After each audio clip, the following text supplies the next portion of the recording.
Well, if you've been patiently waiting for a report on the cause of the mysterious crash of a China Eastern Airlines Boeing 737 last month, well, it looks like you're gonna have to keep on waiting a while longer.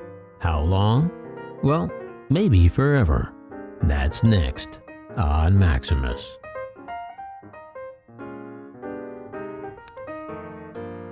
So it's been an entire month now since the crash of China Eastern Airlines Flight 5735. And just as long since any real news on the cause of the crash had been released either by China or the US.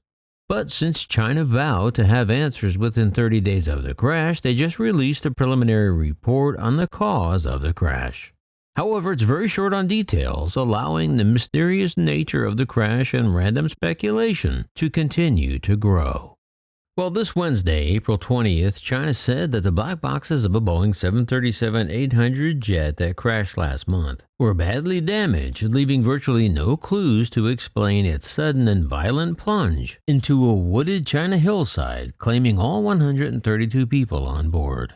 Summarizing its preliminary crash report, the Civil Aviation Administration of China, the CAAC, did not include any information from the cockpit voice and data recorders, which had been sent to Washington for analysis. The two recorders on the plane were severely damaged due to the crash, and the data restoration and analysis is still a work in progress. The CAAC gave no indication as to a particular focus of its probe. Most accidents, of course, are caused by a mix of technical and human factors. But China ruled out a number of risks, saying the crew was qualified, the jet was properly maintained, the weather was fine, and no dangerous goods were aboard the plane. But in a potentially key finding, the CAAC said that most of the wreckage was concentrated in one area. Safety analysts said that that would not typically happen in the event of a catastrophic mid-air breakup or explosion. But they didn't rule out parts of the plane being torn off during the dive, after the CAAC earlier reported that part of one wingtip was found 12 kilometers or 8 miles away.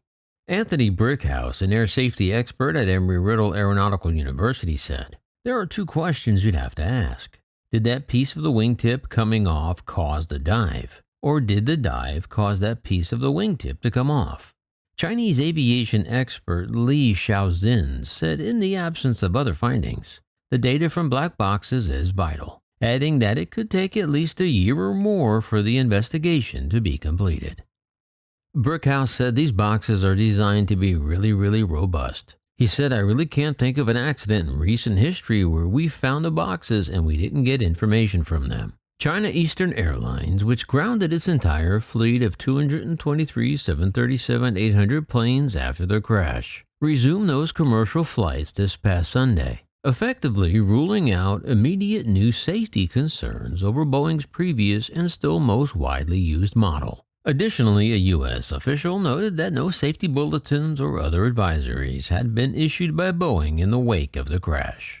In its summary, China's CAAC did not point to any technical concerns on the 737-800, which has been in service since 1997 with a strong safety history. Boeing declined to comment on the CAAC statement, but said it would continue to support the crash investigation. The Chinese agency said that it had completed the preliminary report within the limit of the promised 30 days.